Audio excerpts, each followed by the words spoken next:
Andrew Mountbatten Windsor has been stripped of his remaining royal titles. King Charles has asked for the former prince's Order of the Garter to be cancelled. The palace is now urging Andrew Mountbatten Windsor to remove himself from the royal line of succession. King Charles is well known for his views on climate change, and apparently he's now taking steps to make sure that his Sandringham estate is more eco-friendly. There are moments in the life of a monarchy when a single detail, a title insisted upon, a beau demanded, reveals more about character than 1,000 official statements ever could.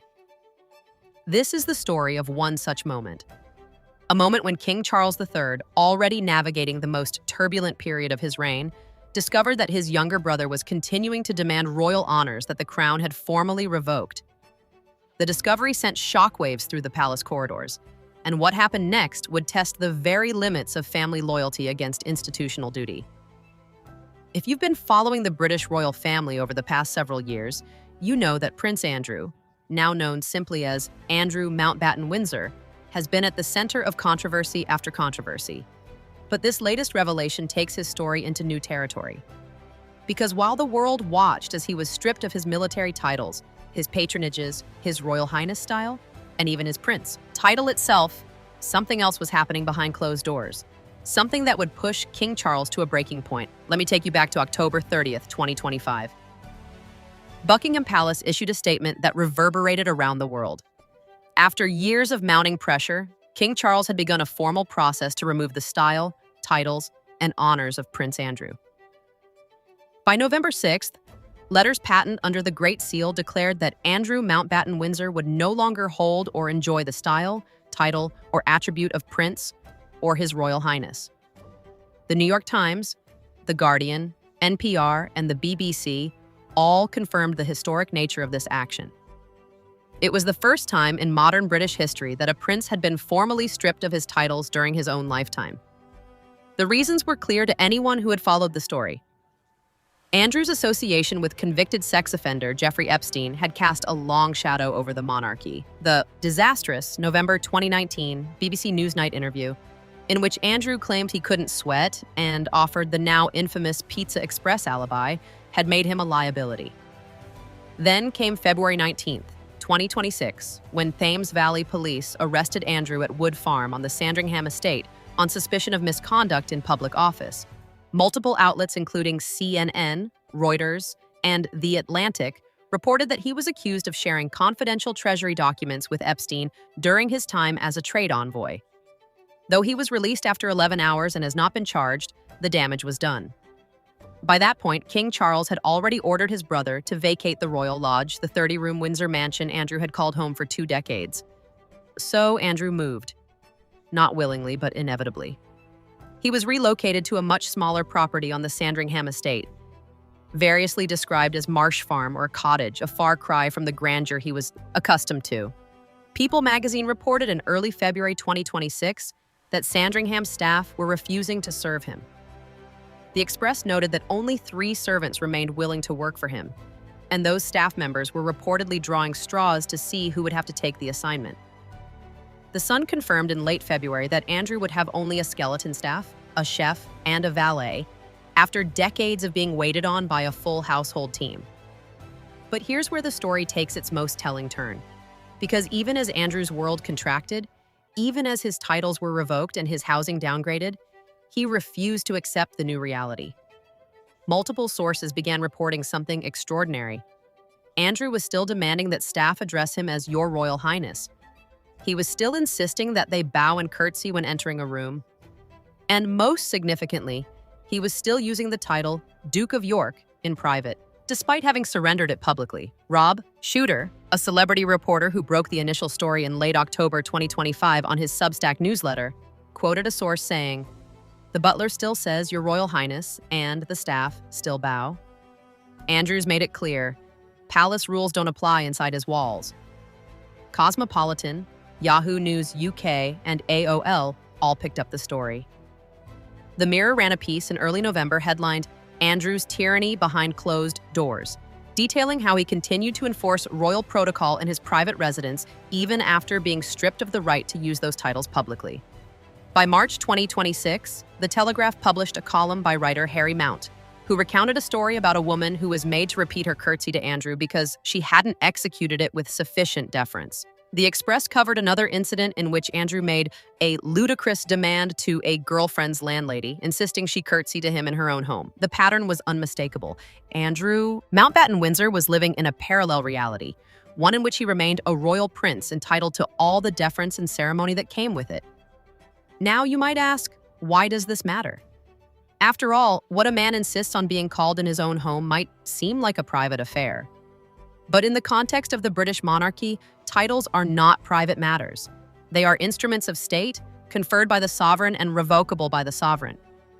When King Charles formally stripped Andrew of his titles through letters patent, a legal document published in the Gazette, the official public record of the United Kingdom, he was making a statement not just about his brother, but about the institution itself. He was saying that the monarchy must evolve, must hold itself to standards of accountability, and that no one, not even the Queen's second son, was above those standards. So when Charles discovered that Andrew was undermining that very message by continuing to demand royal treatment in private, the king was, by all accounts, devastated. Sources close to the palace, speaking to outlets including Hello Magazine and The Express, described Charles as deeply troubled by his brother's refusal to accept reality. Here was a monarch trying to modernize the crown to restore public trust after years of scandal, and his own brother was sabotaging those efforts from within. Let me give you some context about what King Charles has been dealing with. In the fiscal year 2025 to 2026, the sovereign grant, the public funding for the monarchy, rose to £132.1 million, an increase of £45.8 million driven largely by offshore wind farm profits from the Crown estate. The Guardian and the BBC both reported on this windfall, but they also noted the scrutiny it brought. Every pound of public money spent on the royals is now under a microscope. And here was Andrew, a man no longer entitled to use royal funds or royal titles, still living as though nothing had changed. The palace response, when it came, was measured but firm. According to The Sun's reporting in late February, senior courtiers reminded Sandringham staff that they were under no obligation to use royal titles or perform royal courtesies for Andrew Mountbatten Windsor. The article, published February 22nd, quoted a palace source saying that while staff could address Andrew as Sir out of general respect, they were explicitly not required to call him Your Royal Highness, or bow or curtsy. This was a direct rebuke, a public confirmation that the titles had been stripped not just in name, but in practice. But Andrew, it seems, was not listening. GB News reported as recently as 1 week ago, early April 2026, that palace staff were still emptying the Royal Lodge of Andrew's possessions, and that Andrew had been seen driving around Sandringham, apparently still settling into his new life. Yet the reports of his insistence on royal protocol persisted. A YouTube video uploaded just 1 week ago documented staff complaints, and Facebook posts from late March described a mass walkout at Sandringham, with employees refusing to serve him. So what does all this mean for King Charles? It means that the king is facing a crisis of authority within his own family. Because if Andrew can flout the sovereign's decrees with impunity, what message does that send to the rest of the institution? What message does it send to the British public, who are footing the bill for a monarchy that is supposed to represent duty, service, and accountability? Let's look at the broader picture. King Charles ascended the throne in September 2022 after the death of Queen Elizabeth II. He inherited a monarchy in transition, one facing questions about its relevance, its cost, and its conduct. He has sought to project an image of a slimmed-down monarchy, one focused on the core working royals, himself, Queen Camilla, the Prince and Princess of Wales, and Princess Anne. Andrew was explicitly excluded from that vision. Princess Anne, by the way, has been a key figure in this story. Hello Magazine reported in January 2026 that Anne completed 457 official engagements in 2024, making her the hardest working royal. Yahoo Entertainment and Pure Wow both described her as the backbone of the royal family. There is a reason for that. Anne represents the old model of royal duty: quiet, consistent, unglamorous work in service of the crown. Andrew, by contrast, represents entitlement without duty, privilege without responsibility. The contrast couldn't be starker. While Anne quietly goes about her work, Andrew is reportedly spending his days in isolation at Marsh Farm. The Express noted in early February that he has only 3 staff members left. People magazine reported that those staff are deeply unhappy, describing Andrew as egomaniacal in his treatment of them. Radar Online published an exclusive in late March quoting staff who said Andrew's insistence on royal protocol had left them furious. And here's the thing. Andrew's behavior is not just an embarrassment to King Charles personally. It poses a constitutional problem, because under the current system, Andrew remains 8th in the line of succession. The BBC reported on October 30th, 2025, that the government had no plans to pass a law to remove him from that line. Al Jazeera noted that while Andrew had been stripped of titles and forced out of his home, his place in the succession remained intact. This creates a bizarre situation in which a man who has been publicly disgraced, stripped of all honors, and is under police investigation, still retains a theoretical claim to the throne. Parliament did consider legislation. WUNC, the LA Times, and Reuters all reported in late February 2026 that UK lawmakers were debating whether to remove Andrew from the line of succession entirely. The move was tied to calls for greater transparency about his time as a trade envoy with Euronews and The Guardian, noting that confidential documents about his appointment and conduct were being released to the public. But as of April 2026, no such law has been passed. Andrew remains in the line of succession, and he remains legally entitled to use the surname Mountbatten-Windsor, which brings us back to the Duke of York title. Here's where things get legally murky. Andrew surrendered the use of the Duke of York title in October 2025, as NPR and the New York Times reported. The title was not formally removed, it was relinquished. This is an important distinction. The Express published a piece in late January 2026, noting that under obscure royal rules, Andrew could technically still use the Duke of York title in private or informal settings, even though he had agreed not to use it publicly. The article quoted legal experts who said that unless the title was formally rescinded by an act of parliament, Andrew retained some residual claim to it. This legal ambiguity may be what Andrew is exploiting. By insisting that his household staff use the Duke title and the HRH style, he is asserting a claim that, while morally and publicly unacceptable, may not be strictly illegal in the confines of his private residence. It's a technicality, but it's one that Andrew, who has spent a lifetime navigating the complexities of royal protocol, seems determined to cling to. But for King Charles, this is untenable, because the king cannot allow his brother to undermine the very reforms he is trying to implement. Charles spent decades waiting to be king, and now that he has the crown, he is acutely aware that public support for the monarchy is fragile. Opinion polls have shown declining support, particularly among younger Britons. The windfall from the sovereign grant, while legally proper, has drawn criticism. And every new revelation about Andrew, whether it's his alleged misconduct, his police interviews, or his imperious treatment of staff, damages this institution further. So what can Charles do? Legally, his options are limited. He has already stripped Andrew of his military titles, his royal patronages, his HRH style, and his prince title. He has evicted him from the Royal Lodge. He has cut his funding. Short of an act of parliament removing Andrew from the line of succession entirely, a move that would require government action and set a constitutional precedent, Charles has used every tool at his disposal. But there is one tool Charles still has: moral authority. And that is what we are seeing play out in real time. By confirming through palace sources that staff are not required to use Andrew's former titles, Charles is drawing a line. He is saying, in effect, that the institution will not pretend Andrew's fall from grace never happened. The palace confirmation reported by The Sun is significant because it is a public repudiation of Andrew's private behavior. It is the king saying, no, you do not get to live in a bubble where the rules don't apply. The human dimension of this story is worth pausing on because behind all the constitutional questions and the legal technicalities, this is a story about two brothers. Charles and Andrew grew up in extraordinary privilege, sons of a queen, raised in palaces. But their paths diverged long ago.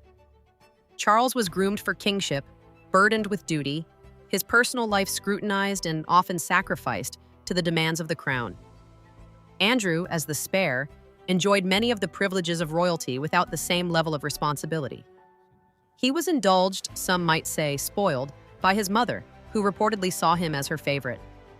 That indulgence may be at the root of Andrew's current behavior, because when you have spent your entire life being told you are special, being deferred to, being called Your Royal Highness, it must be extraordinarily difficult to accept that those days are over.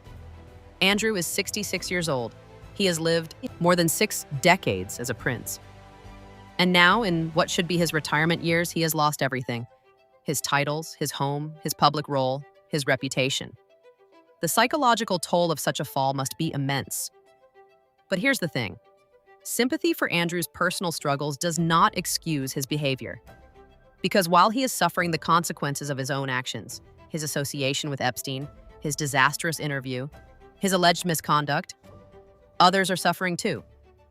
The victims of Jeffrey Epstein, who have watched Andrew evade accountability for years, the British public, who are asked to fund a monarchy that must be beyond reproach, the staff at Sandringham, who are being forced to navigate an impossible situation, caught between a disgraced ex-prince who demands deference and a palace that says he is not entitled to it, and King Charles himself, who must balance his duty as sovereign with his love for his brother. The latest reports suggest that Andrew is becoming increasingly isolated. The Mirror's February report described him as spending his days largely alone, with minimal contact even with his daughters, Princess Beatrice and Princess Eugenie. Under royal protocol, Andrew, having lost his prince title, is now technically required to bow to his own daughters, who retain their princess titles. InStyle magazine published a piece in December 2025 explaining this bizarre reversal of etiquette. One can only imagine how painful that must be for a man who once outranked almost everyone in the kingdom. And yet, Andrew's isolation is largely self-imposed. He could accept his new reality with grace. He could release his remaining staff from the obligation to perform royal courtesies. He could acknowledge that he brought this situation upon himself and work quietly towards some form of redemption, or at least dignity. But he has chosen not to. Instead, he is digging in, insisting on a status that no longer exists, demanding honors he no longer holds. This brings us to the question of what happens next. Because the situation cannot continue indefinitely. Either Andrew will eventually accept his new status, whether voluntarily, or because his remaining staff finally refuse to indulge his demands, or the confrontation with King Charles will escalate. Some royal observers have speculated that Charles may eventually cut Andrew off financially altogether, forcing him to sell assets or rely on whatever private income he has managed to retain. The ABC reported in November 2025 on the mystery of Andrew's finances, noting that despite his fall from grace, he still seems to have access to funds of unknown origin. Others have suggested that Parliament may eventually act, passing legislation to remove Andrew from the line of succession and possibly even to formally strip the Duke of York title, leaving no legal ambiguity for him to exploit. Such a move would be unprecedented in modern times, but then, again, so is the entirety of Andrew's situation. What is clear is that King Charles cannot allow this standoff to drag on indefinitely. Every day that Andrew continues to demand royal treatment in defiance of the king's decrees is a day that undermines Charles's authority. And in a constitutional monarchy, where the sovereign's power rests on respect and tradition rather than force, authority is everything. There is also a generational dimension to this story that cannot be ignored. Prince William, the heir to the throne, is reportedly even less sympathetic to Andrew than his father is.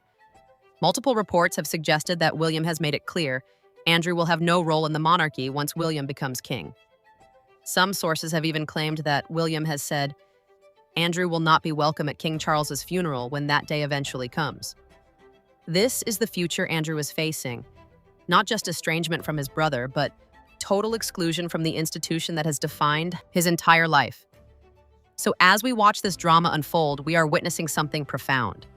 We are watching the collision of old royal prerogatives with new expectations of accountability. We are watching a man who cannot let go of a past that no longer exists. And we are watching a king who is trying to save an institution by holding his own family to the same standards he demands of everyone else. The palace confirmation that staff need not use Andrew's former titles is more than just a bureaucratic detail.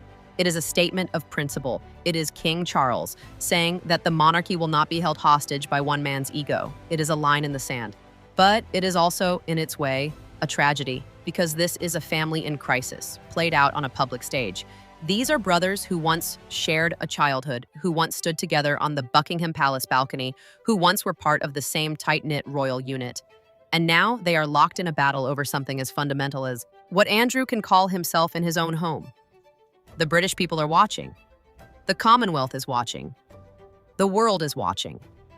And what they are seeing is a monarchy that is trying, however imperfectly, to hold itself accountable. That is the larger story here, not just Andrew's fall, but Charles's determination that the fall must mean something, that there must be consequences, even for princes, especially for princes. As we come to the end of this story, or rather this chapter, because the story is far from over, I want to leave you with a question. Do you think King Charles is handling this situation correctly? Should he be firmer with Andrew, perhaps cutting him off entirely? Or is he being too harsh on his own brother, a man who has already lost so much? And what do you think will ultimately happen? Will Andrew eventually accept his new reality? Or will this standoff continue until one of them is gone? These are not easy questions, and there are no easy answers, but they are questions worth asking because they go to the heart of what a monarchy is in the 21st century. Can it be both a family and an institution? Can it show mercy while also demanding accountability? Can it evolve without losing its identity? King Charles is trying to answer those questions in real time, and his devastation at discovering that his brother continues to demand the honors of a prince, honors that Charles himself revoked, is a measure of how deeply he understands what is at stake. If you found this video informative, please give it a like. If you want to stay informed about the latest developments in this ongoing story, subscribe to the channel and turn on notifications. And please share your thoughts in the comments below. This is a story that touches on duty, family, privilege, and accountability. Themes that resonate far beyond the gates of any palace. Thank you for watching, and I'll see you in the next video.